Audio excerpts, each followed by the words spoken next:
Hi, welcome to Room to Grieve podcast. We're your hosts, Karen and Bec. Grab yourself a cuppa, find a comfortable spot, and we'll journey through grief together. All right, sorry, I forgot. I'm just adjusting the cleavage. I used to wear a bra, it's usually down here. I was going to say, hola! With your Duolingo, that's about as much as I've got for you. Right, go on. Yeah. Hello, how are you? Oh, fine, how are you? Yeah, not too bad. Not too bad. COVID in our house, but I'm escaping it. Right, we don't want it. We've had No, it. Keep I know. away. I know. I'm just far enough away from you. I won't get it now. Yeah, exactly. Our issues at the moment are mosquitoes. Oh. This region of Spain, just particularly where we have really, really bad weather last week, so much rain, and they are, oh my God, they've been breeding by the thousands. Oh, really? And, Do they like everywhere. wet environments then? Yeah, they've just been, like a few days after this big storm, it was just, apparently there was a bar down the road and they had to shut all the windows and the doors and it was just like black outside. There was that many mosquitoes. Ugh. I mean, we don't always get bit, as you know. Yeah. But even I've been bit. I've had about 20 bites on my leg today alone. No, thank you. So I'm sprayed with everything. I'm not sweaty. I've a look glistening. It's not like it's not sweat this time. But anyway, how are you feeling? Properly? Yeah, I'm okay. It's you that I should be asking that to. It's been a tough weekend for you. So it's been a tough week. It's been a tough weekend. And it's been rather a lot, hasn't it? So it has, yeah, but I've put it into sections. I mean, I have totally and utterly not dealt with Lynn's death yet. I am still very much numb from that. I mean, the other day, Rob was trying to think of somebody who used to do our MOTs, and I said, he couldn't remember the lad's name that did it, and he said, oh, I need to go in. And I said, was it Billy? Was it this? We were trying to think. I said, oh, I'll text Lynn. And he just looked at me and he would say, Karen. I went, oh, I forgot. He said, how could you forget? I said, quite easily. yeah. Quite easily. Yeah. My brain hasn't caught up yet with that. Yeah, that's still to come. Yeah, but she had a good turnout for a funeral. Oh, she did. She did. And it was such a beautiful service. The donkeys were awesome, yeah. weren't they? Yeah. Colin and Dixie. Dickin. You didn't even remember his name. Oh, that's it. I couldn't remember. Colin was just awesome. The other one was just like, no thanks. No, the other one was just an average donkey, but Colin was cut above. In donkey terms, it was lovely. And you kept trying to get the polos out of my pocket. Yeah.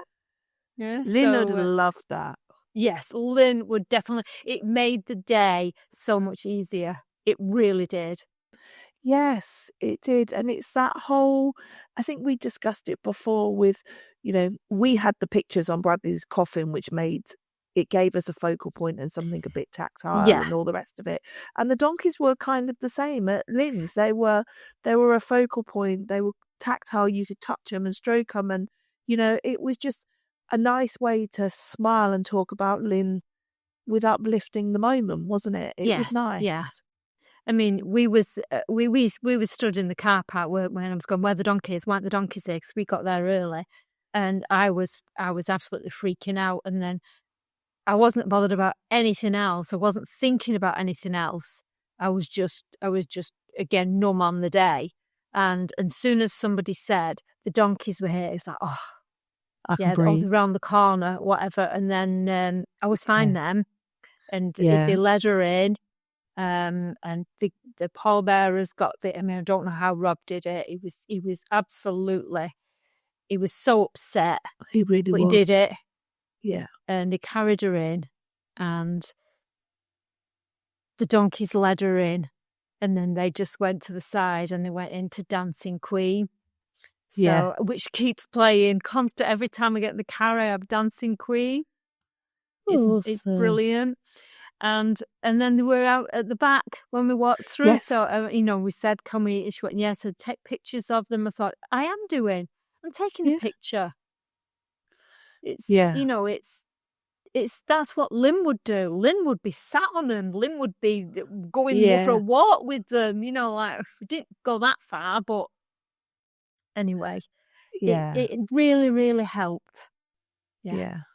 And it was really good to be in the front of the queue for the buffet because there was that many people turned out that the food ran out. Do you know, it was the most northern buffet I've ever seen. Here we go again. Go on.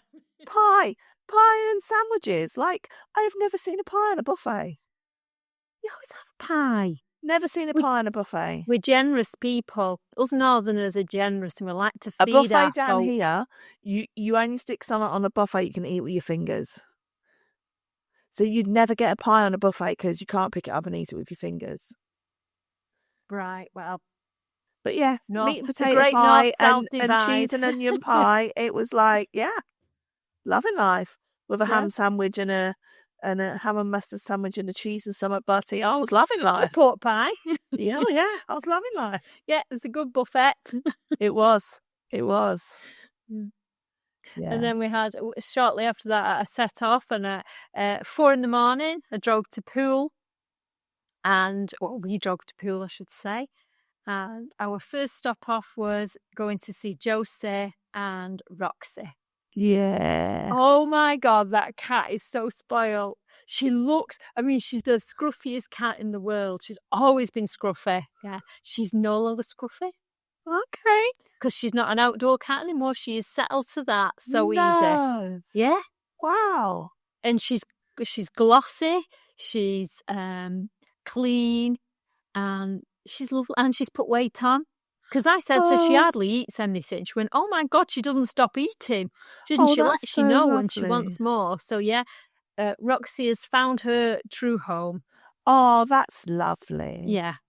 And that's I lovely. shouted, she come running. Yeah. And it was soon, I've had enough, you know. And I'm definitely not coming back with you. Yeah. I was going to say, she's probably petrified you were taking her home. Yeah. And Josie said, oh, we should, there's a lot of cat hair I have to hoover every day. Really? Oh, so she didn't milk for me. And then I did actually tell her, I said, you hadn't even backed up the driveway and we was getting our new rugs out. And I said, but yeah, Rosie's happy.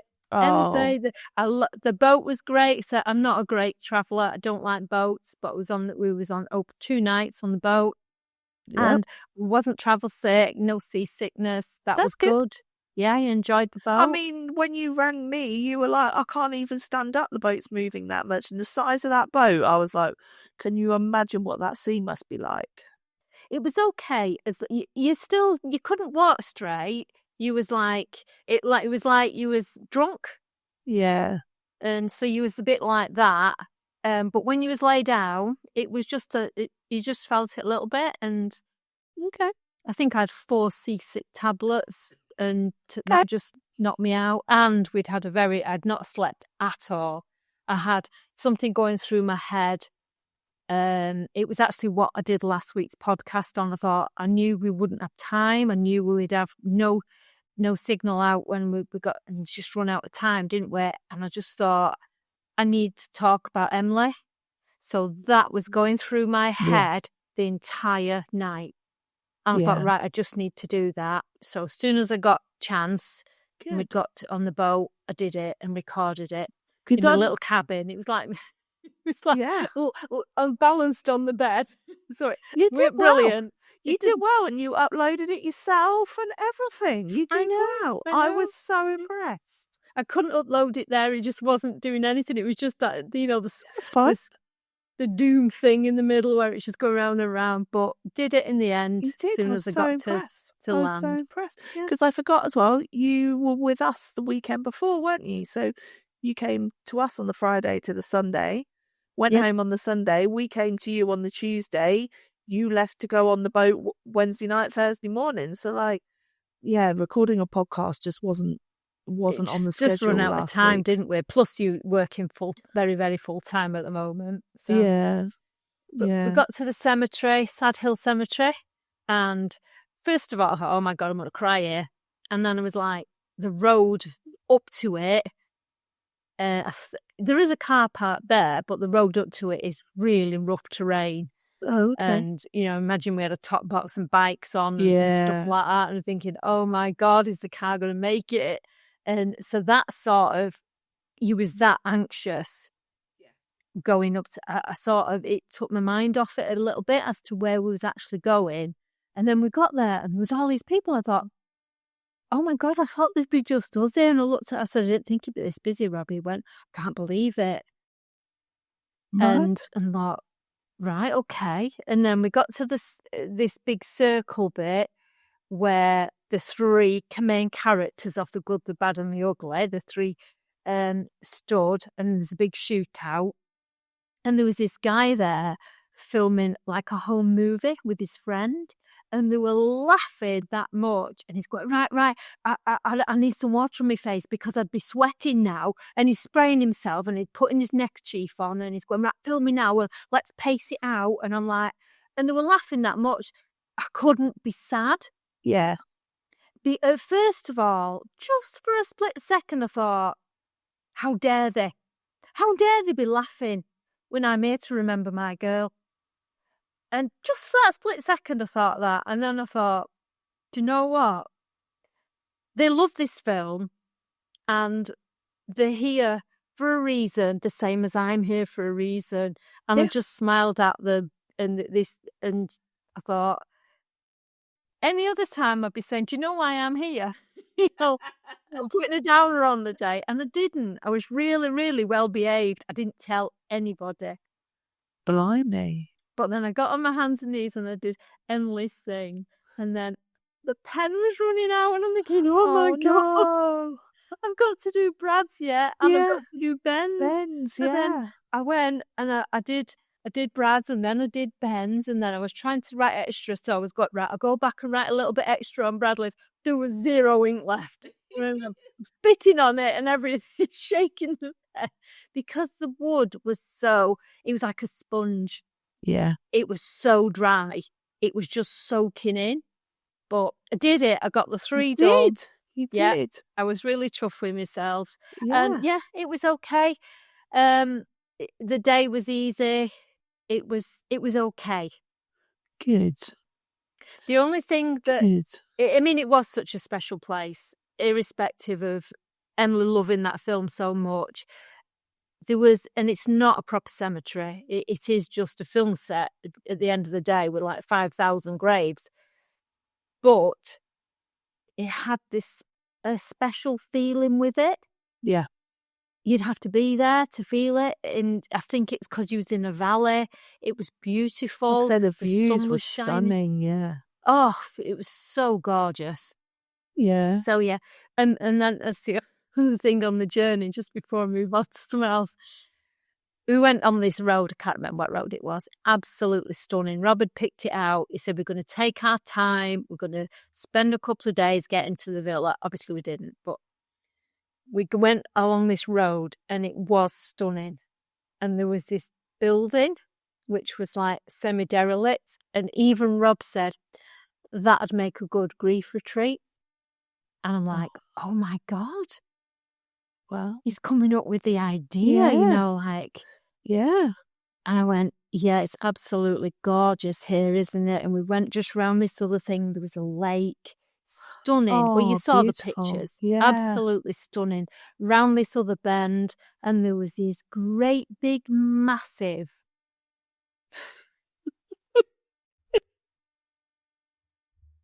two great big massive nuclear power station. And I just said, fucking ruined that idea, hasn't it? Can you imagine if anybody come? Yeah, as long as you don't look to the right, look into the left and you'll be fine. Right. We'll all be glowing in the dark by the time you go home. So yeah, that put a kibosh on that. But all around it was stunning. Nice. You just have to pretend he wasn't there. Yeah, the brochures will have to edit it out, yeah. Yeah. But yeah, so it's been all right last few days. The only thing is, when we got to the villa, because we drove, I bought so much stuff with me, clothes and stuff, that I sorted all the wardrobes out and I was packaging stuff, and I come across this bag, and I opened the bag, and it was some of Emily's clothes that had been at my friend's villa before we moved into ours, and I opened them, and Rob's like, "What's that?" I said, "Nothing, just like." So what is it? And he went, oh, right. And so I packaged them up and I put them away. And I thought, do you know what? I was fine. And then I ended up then helping Rob unload the car. Yeah. And then I come across these. They are awesome. So one day, Em said to me, "We got any old T-shirts, Mum?" And I went, "Yeah." She said, "Ones that you don't wear anymore." So I said, "Yeah." So I gave them her, and then she cut a pattern out and made these. They are awesome. Said, this one, obviously, he's got his little bow tie and his top hat, and she made them for a dad to go in his car. Oh. And he brought them over to put in his Spanish car. No. We sat and cried over these. Yeah. For hours. Not a clothes. No. Not the fact it was a birthdays and memories and everything we've been through, but these finished us off. They are so cute. They are, aren't they? She's so clever. So talented. Oh. So, are they going in Monaco? Yeah, they're going in Monaco. Awesome. Oh yeah, I think I'd have cried over them too. I think it was the top hat. Yeah. She's always been so creative though. Yeah, she is. Yeah, she used to cut up things. I mean, at least she asked me about the T-shirts this time. I mean, I'd go and have a big square cut out or something. She did it in a pair of curtains once. In the bedroom, because they were tucked behind the bedside cabinet. Yeah. And we had just used the blind, had a Roman blind, so we never shut. And then I shut the curtains once. There was a big, honestly, it was about that much cut out the curtain. Do you know what she said? I said, "What's happened here?" No idea. She's her mother's daughter. Yeah, she was a bloody good liar. Definitely. Oh dear. So really, that's just our general chit chat. That's not what I wanted to talk about. Well, no, do you know what? I think that I think that's as positive as it can be. Honestly, if I think back to 18 months ago when we started recording this podcast, I honestly didn't ever think we would ever record a podcast about their birthdays, about dates, with humour and positivity. I didn't think that was possible. No. You know? And that's like, it's actually a nice thing. I think it's nice, yeah. And you know, like, I've also like finding peace I've had to work at it when I do forget. Yeah. You know, like, it's like the quiet, painful facts of grief that when other people start forgetting. Yeah. And we can't control who does that, but I do think we have our choice whether it's going to affect us or not. Yeah. And I've chosen to learn who to take on this journey with me and have no guilt in those I don't take, and try not to. And it does work. It has worked. Just try to be positive, because if we all sit and reflect about the people that actually do show up, that's more positivity, isn't it? Because at the end of the day, it's only us that we're upsetting when we deal with that negative. We become a victim, and it's us that struggle. It's us that are affected by it, not the person who's forgot. And have we not got enough to deal with? Yeah. With everything else that we've got to deal with. I mean, being on a diet and not being able to have cake whilst grieving. I mean, that is bloody hard enough as it Yeah. is. Yeah. So I'm on a vegan diet now, but with meat. That's the only way I can describe it. And sugar, cut the sugar out, dairy out, gluten out. There's not much left that I can actually have. Nice cardboard, isn't it? It's pretty shit, really, isn't it? It's pretty shit. Yeah. And I just opened my fridge before, and I got this fake cheese, this plant-based Oof. cheese, right? It's all right, actually. If you shut your eyes and don't breathe, because then you can't smell it, Right. it's actually okay. But then you forget and you open your fridge door and the smell is horrendous. Yeah.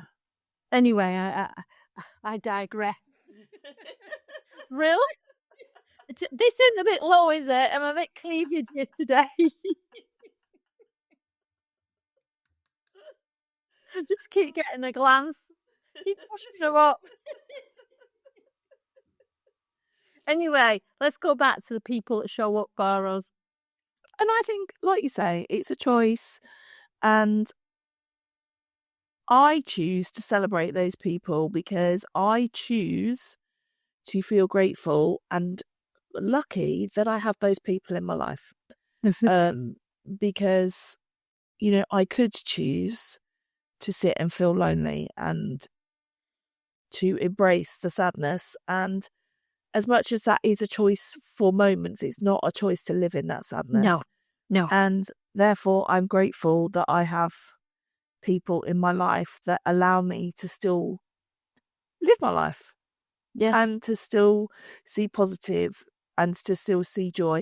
And I can honestly tell you, and I think I said it in the last podcast that we recorded, I have genuinely realised that it doesn't change my sadness. It doesn't change how much I love Bradley. It doesn't change how much I miss Bradley.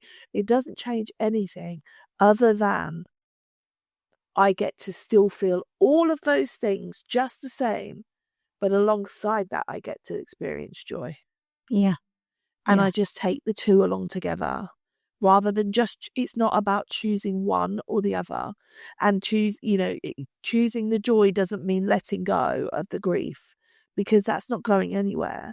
And it doesn't lessen and it doesn't change. It just means that I choose to do both. And I feel in some ways very lucky and grateful that I do have people that do show up. But like you say, it's like it doesn't have to be big grand gestures, does it? It just everyday support, a text, laughter, normality, kindness. It's just it's those things that keep you going. Yeah, and so many of my friends don't get it, and they'll say to me, "Oh, but it's worse for you," or "But it's, oh, I forget what it's like for you." But do you know what? They're also open to have those conversations with me, and I really appreciate the fact that they can say, "But it's like that for you, isn't it? Oh, so then how does it feel for you?" And they're open to learning and to asking me, and to try. They can never understand. I say it all the time. There's certain things I don't tell people because I can't make somebody understand the magnitude of things. But the fact that they want to learn and the fact that they try to learn, for me, just means it just makes me feel they're like also giving you a choice as well to share or not to share on any given day, aren't they? Yeah. That's a good friend. The daily connections keep us grounded, not just in grief, in everyday life. Yeah. And by having somebody there who you can share it. Some days you can say, no, not doing it today. Yeah. And do you know what? I can actually say that to my friends too. Not doing it today. Yeah. Today's a day I don't want to talk, thanks. And, they're just as respectful of that. Whether that's just a reflection on the type of friendships that I have, because I was very lucky in that I have very open, honest friendships beforehand, because that's just the kind of person that I am. I'm a no holds barred kind of person, because I have no filter and my mouth speaks before my brain engages, as we all realise on this podcast.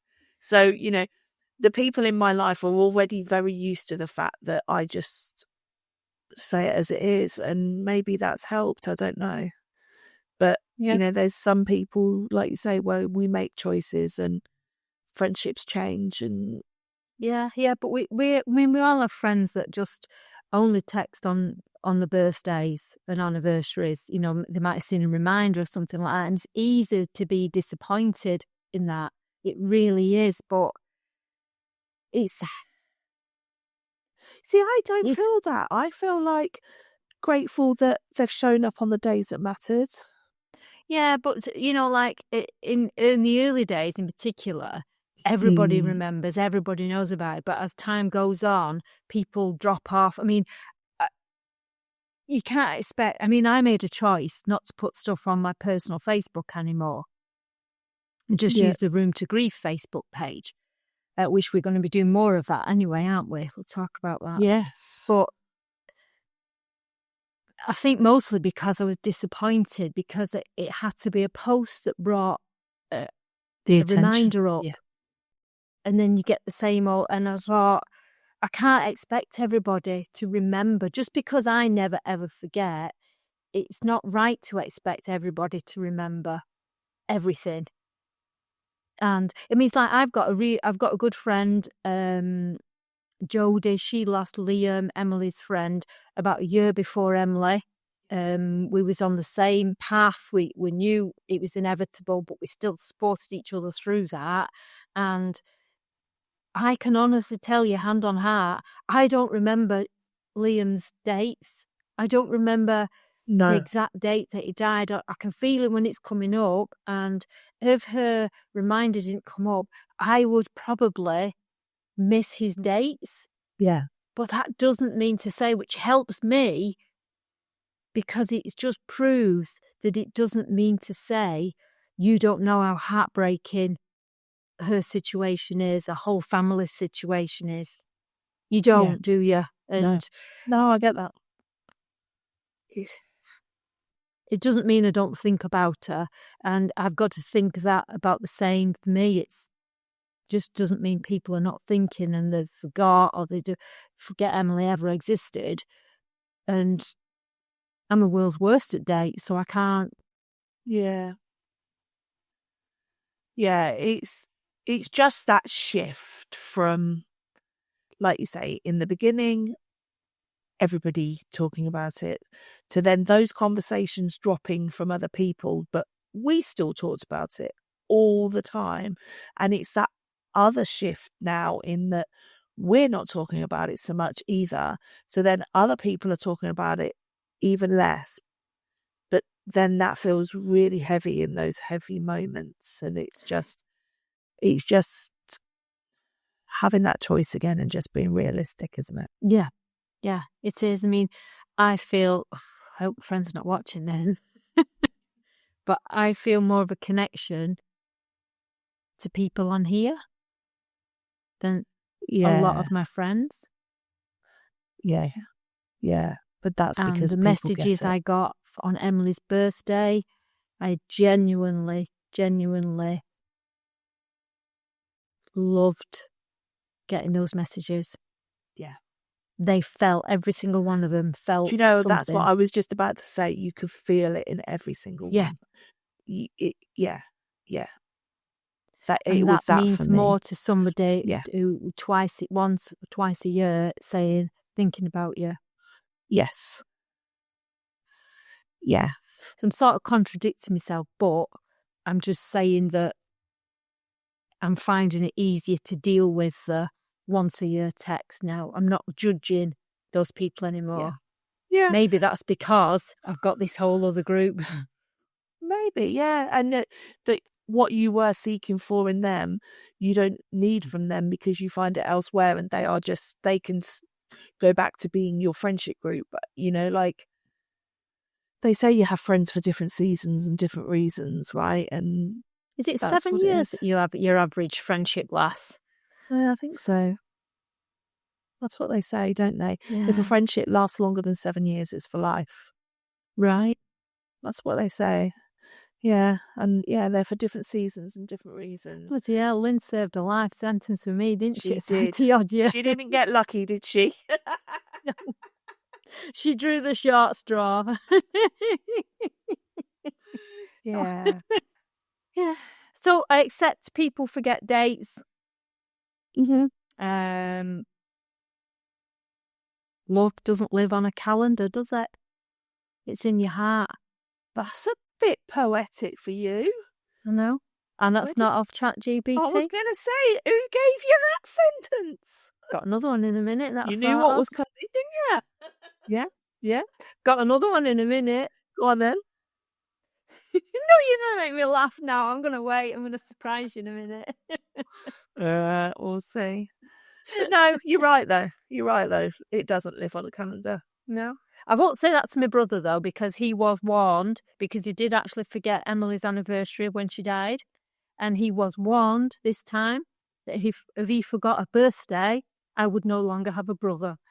And he said, well, it might not be actually on the same day. I went, oh, no, you're not edging your bets. I said, I want a message. And he went, anyway, first thing in the morning, he messaged me. Well done, Anthony. And he said, thinking of you. And then he actually said at the end, and I love you. So, yeah, isn't that sweet? That's sweet, yeah. That's nice. He's after a free holiday in Spain. That's nice. Yeah, so we can carry on. And I tell you what else I wanted to talk about. Making an effort.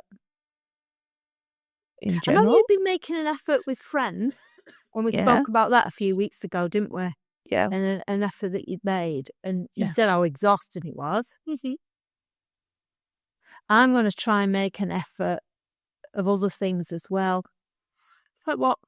Yeah. Maybe not do my hair. I was going to say, please don't ask me to make an effort in myself. I'm sitting here in pyjamas, so didn't need to tell anyone that, did I? The only reason I'm not in pyjamas is that I've had to take my husband to the pub. So he goes to a bar up the road with our next door neighbour on a Tuesday night, and my job is dropping off and picking up. Yeah. I'm used to a left-hand drive car here, and we've got our own car here, which is just thrown me a little bit, but I'm all right. Oh, yeah, At least I can park it better. But yeah, I've just gone out with all these like 4 mozzies in the car.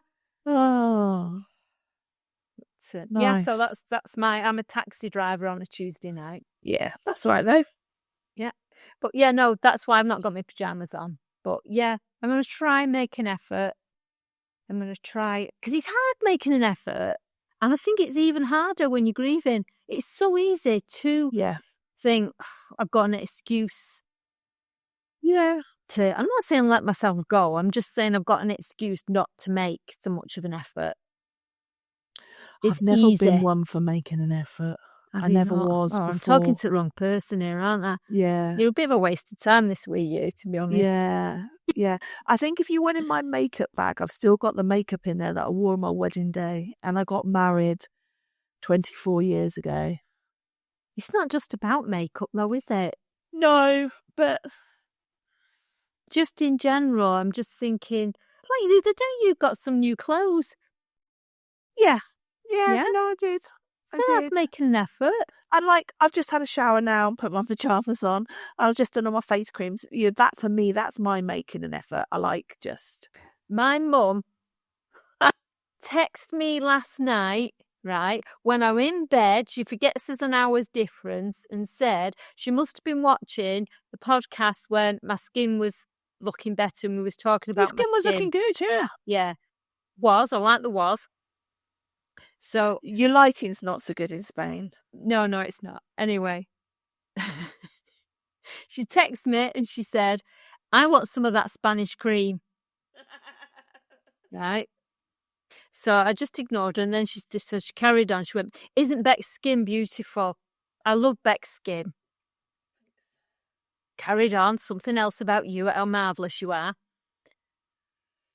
So then she texts me, can you text Bec and ask her what skin cream she uses? Right. So by this stage, I was really pissed off and I wanted to go to sleep. So I texted her back, Bec is 40, you're 81. Get real. I just take the 40, thanks, because, that's fine. I just said that to make it more dramatic. But, like, so you do make an effort. You make an effort skincare-wise, don't you? You think you don't make an Yeah. effort, but you do. Just in my own little way, I guess. Yeah. But that's what I'm saying. I'm not saying to slap on a load of makeup and have designer clothes and all that. I just want to try and start making a little bit more of an effort. So I've started with healthy eating even more again. Mm-hmm. I tried that as well. Do you know what? Yeah. I find actually, and I wonder whether this is a lot of people who I meet who are grieving, the whole healthy eating thing becomes a thing. And Yeah. I think that's because you appreciate life. You appreciate that you only get one life. You appreciate how much you need to look after yourself for, longevity and all of that. Especially when someone's died from cancer or an illness, you appreciate that, That you are alive. You can take away anything from me, but you take away my health and I've got nothing. When we watched the kids, they still had so much until they lost their health, basically. And then with that, it took away everything. It stripped everything from them. And I think you realise how important all of that is. So I tried very hard, supplements and food and balancing it all. But that became so overwhelming. Like, it's a job in itself just to try and work out what I'm supposed to be doing and what I need. And then for me, I'm a comfort eater. So then it becomes a vicious spiral of, I'll plan really healthy dinners. I'll eat really healthily. I'll be really good. I'll feel so fucking overwhelmed with it all and tired that I'll eat shit. And that cycle just continues. And then I'll eat shit until the tiredness kicks in again and the brain fog kicks in and the sluggishness from eating shit. And I can feel the difference in my skin and I'm not going toilet anymore and I'm feeling even more emotional. And then I think I'll eat healthily again. And that whole cycle just continues. And Well, I probably will do that forever. Yeah, I'm on the healthy eating bit at the moment. Yeah. It gets a lot though, doesn't it? It's just health-wise, I'm just sick. I'm not going on about not feeling well because I'm sick of moaning. I'm sick of hearing myself moan. But you have been really unwell. I know, and it's not getting better. So I've cut gluten out and it's not. I thought it was helping, but it's not. But you need to stick at it longer term. Yeah, but it's like we got on the boat on whatever morning it was and evening it was. There was nothing on that boat I could eat. Yeah. Absolutely nothing. So I got this baguette. So it was really cheese, gluten-free, that. Yeah, cheese and ham, sun-dried tomato baguette. Got right. That was the only choice, by the way, in this little bar thing. So we got that, right. The bread was actually made of concrete. So yeah. I think there can't have been any gluten in that because it was just pure concrete. So now my roof of my mouth was sore because it was like, I was like, yeah. and Rob said, you shouldn't be eating that really. I said, find me something else. Yeah, it's difficult, isn't it? The meal the night after was a little bit better. It's because during the day we'd had a big meal. We went out with Joseph because it was Josie's birthday. Okay. And her mum and dad, Francis and Lee, we had a beautiful meal in a pub in Poole. And that was supposed to keep us full. But we were so tired we needed something else. And so the baguette was only snacks. The next night I ate a little bit more healthy.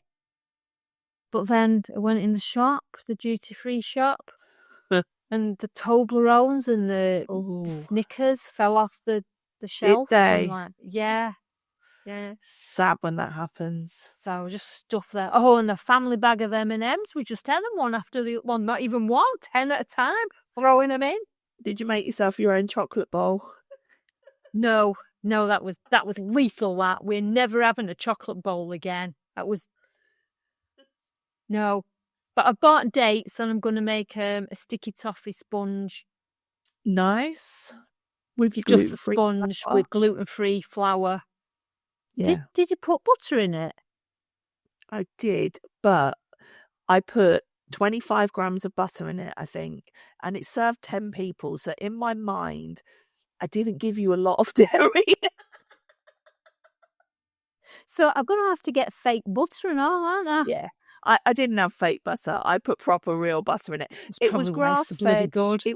It was grass-fed butter. Like it Oh, was. right. It wasn't Oh, like. so it was a happy cow. So we'll be all Yeah, right. yeah. It wasn't like margarine. It wasn't full of additives. It was a proper. I don't know whether that's worse or not. But in my mind, literally, because we cut the cake into 10, you didn't have a lot of butter. It was bloody gorgeous. I've never ever had a cake as nice as that. It's the nicest cake. Well, Simon was funny, wasn't he? Because we'd ate it on. You making this again tomorrow night? Oh, seriously, it's all he keeps saying. Is Are you it? making another cake? Oh, he's got COVID. You should make him a cake. I know. Cheer You him can't up. smell or taste, so I just think Oh, it's wasted then, isn't it? yeah, it's just Take that back. wasted. Yeah, just wait until he can smell and taste again. So yeah, but yeah, that was my first attempt at gluten-free cooking, and I was quite chuffed. Oh, it's bloody gorgeous. Yeah. Well, I've been gluten-free since we've got here. I Good. went to the supermarket. So we got Yep. here on Sunday and everywhere was shut because everywhere shuts. So Monday morning, bright and early, I was up. We were starving. Went round to Consum. Took me ages. But after about an hour and a bit of shopping and gone through all my ingredients, I'd wrote all these recipes down before I went. Got nearly everything. And my back, I've got a really, really bad back at the moment. So it eases as the day goes on. But I said to Rob, I cannot stand up a minute longer. We're going to have to go to the till now and we'll come again tomorrow. So loaded it on, a lot of shopping. And we got to the lady and she went, cash only. The credit card machine's broke. And I hadn't been to get any cash by this stage. So we were like, what do we do? So she went, so we put it all back in the thing. I said, can we leave it here? Can we come back? So we had to go home, get money out of the safe, then go to the shop, the exchange shop, get some money, and then go back for the shop. This was all with no food in me, absolute excruciatingly bad back, and I still didn't go and buy a cake. I thought that was really good. Yeah, well done. So everything I've cooked has been gluten and dairy free. Nice. So I've got all these vegan recipes, which you just throw a steak with. Something not quite right there, isn't there? But yeah, I'm sure you can use that cake with some alternative butter. Yeah, I will do. Or Greek yogurt or something. Oh no, that's still dairy. Can't have yogurt. No, you've got to have coconut yogurt. Have you ever seen coconut yogurt? No, it sounds gross. I've never heard of it. Sounds gross, doesn't it? I like coconut. So maybe. Is it just like yogurt made out of like coconut milk? Yeah, I think the or cream it's of like coconut gone almond off. milk out of almonds, can't you? So Who knows? coconuts actually have milk in them. So who knows? Keep me posted. Yeah, so I'll let you know how I'm feeling. Yeah. I've doubled my antibiotics and my wheeze even oranger. Oh, what you and like? I sweat like droplets of orange. Looks like I'm sweating orange squash. Looks like you've gone rusty. Yeah. Never thought of that. So it's all about my health and my food. Oh, well, I'm glad that you're positive with it all, you know. It's been a really tough week for you, and to be able to come on here and still be positive and still smile, I think that's a win. Yeah, okay. I've been to look at our Pebble Memorial across the road. I mean, the place has been flooded. And our it was horrific. Oh, God, our pebbles are there, standing proud. Wow, I mean, even those lights videos that Rob was showing me when you were at our house of I mean, you couldn't see the pebbles. It was like white water rafting rapids out there. Yeah. Well, the police have been and cordoned off the entrance to where you go into the little park area, it was all cordoned off. It looked like there'd been like murders all around. We've been and removed them all because we didn't like looking at them. But that's how dangerous it was, because where we are, it's like a green area, and it can never be built on because it's got channels down the middle of it to take the water from the mountains, and it's like a drainage system. And on the first year when it was built, the first downpour, the little bridges that go over the giggles, the water wiped them out and they all had to be rebuilt. That's how strong the water was. And it got to near enough that stage, it was all going over the bridges, and it was, the videos, the flooding was horrendous. Yeah. And yet the pebbles are still there. All standing proud. Yeah. I've got a lot to rewrite, and I've got some new ones to do, and I've got some flower pots that I'm doing. One for my friend Andrea's mum, and got lots to do. Good. Keep you busy. Yes. Well, I'm proud of you. I think. Thank you. I think you've done really well. Done better than I've ever managed to do. So that's. It's not a competition, because obviously I'd win every time if it was.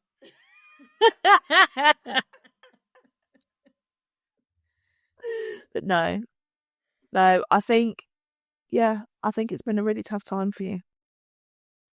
And I don't think you've been moaning about being ill at all. I think, I don't think most people understand quite how poorly you have been. So I think. Just sick of it. When you want to get up in the morning and just spring into action, and you've got your grief weighing you down, and I'm thinking, no, I'm not letting that do it, but then my body is letting me down. But I've been reading something today or yesterday, in the last couple of days, that's very much about, there's been studies done on that grief does cause autoimmune disease. And I know it's a hereditary disease for you, but it's one that hasn't particularly shown itself until you experienced grief. So you could say the grief has brought it on. Yeah, would this ever have been a thing for you? Would you have ever suffered to the extent that you're suffering now? Yeah. If this hadn't have happened, I don't know. I do wonder whether your grief has exacerbated, a potential. Yeah, I think it definitely 100% has. Linked. Yeah. Yeah. It's interesting, isn't it? A lot of people in this study were saying how they've really started suffering with severe fibromyalgia and the likes from an autoimmune response and things like that. And it's just bizarre. I genuinely think that my menopause was linked to Bradley dying.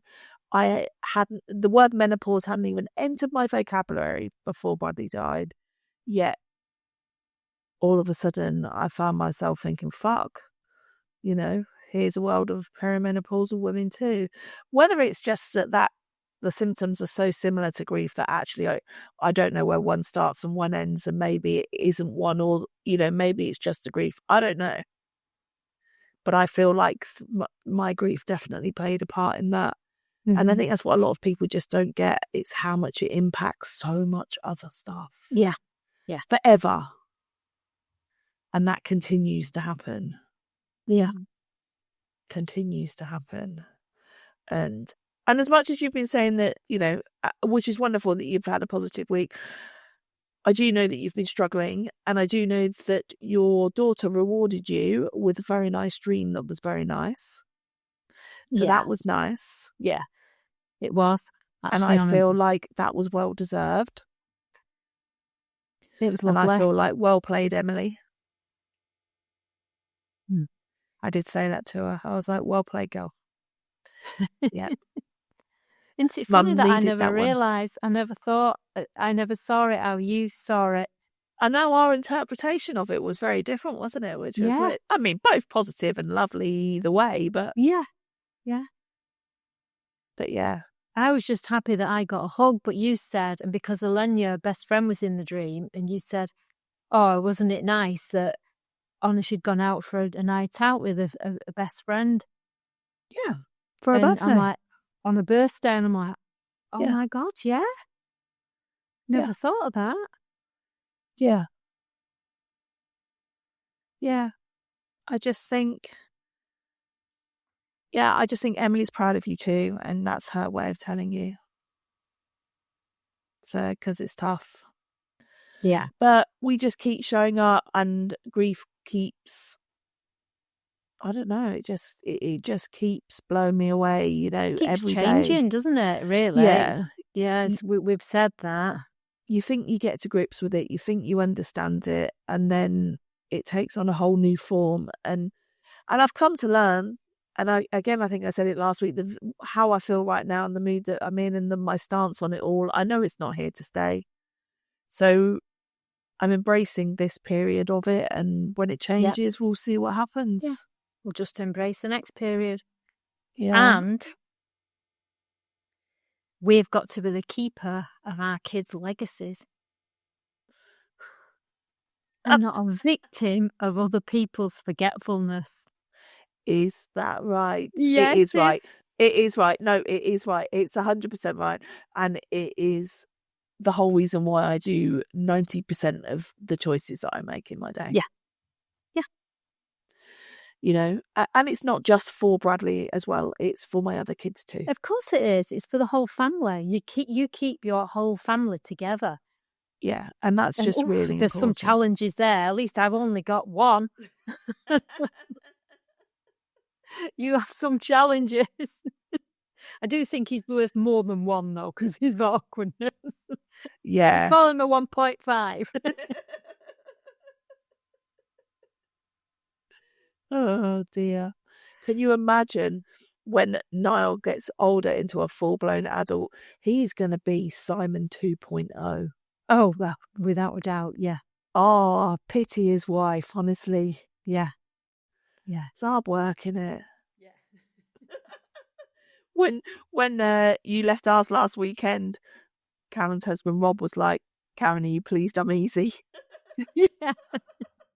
No, he actually said we was listening to Simon. I can't remember what Simon was doing. He was moaning or something. Oh, or sure. other.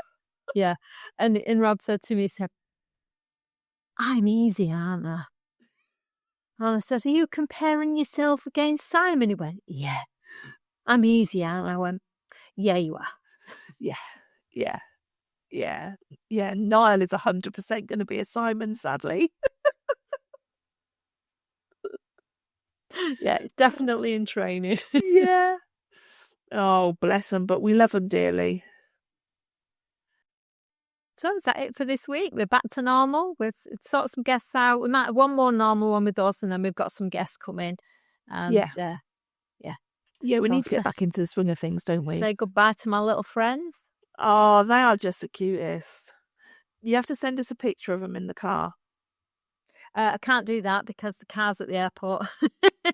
I'm Okay. not going all the way to the airport just to put them in the car and then come all the way back. Okay, that's fine then. We'll hold on for that for another day. You'll have to wait until we're back in. Yeah. Yeah. Okay. So, yeah. That's it for this week. Thanks for listening to us again. Thanks for all your support. We couldn't do this without you. There'd be no point in doing it without everybody. No. Oh, and we're monetized now. We've earned a grand total of 10p. So Bec will be retiring very soon. Yeah, I was very excited this morning when I saw that come up.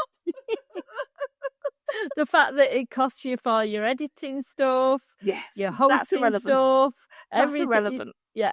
There's a lot of costs come out every month, but you've got 10p towards it now. Yeah, it's fine. So don't forget to share and like.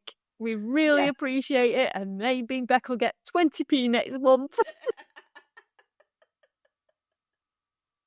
Don't spend it all at once, Bec. No, I won't. Don't worry. Okay. Don't worry. Right. So, don't forget. Find a comfortable spot. But you didn't start with us to grab yourself a cuppa. I know, I was testing you to see if you remembered it. Yeah, it was. Go and get a lemon sip. Right, grab yourself a cuppa. Find a comfortable spot. And we'll journey through grief together. Thank you. Bye.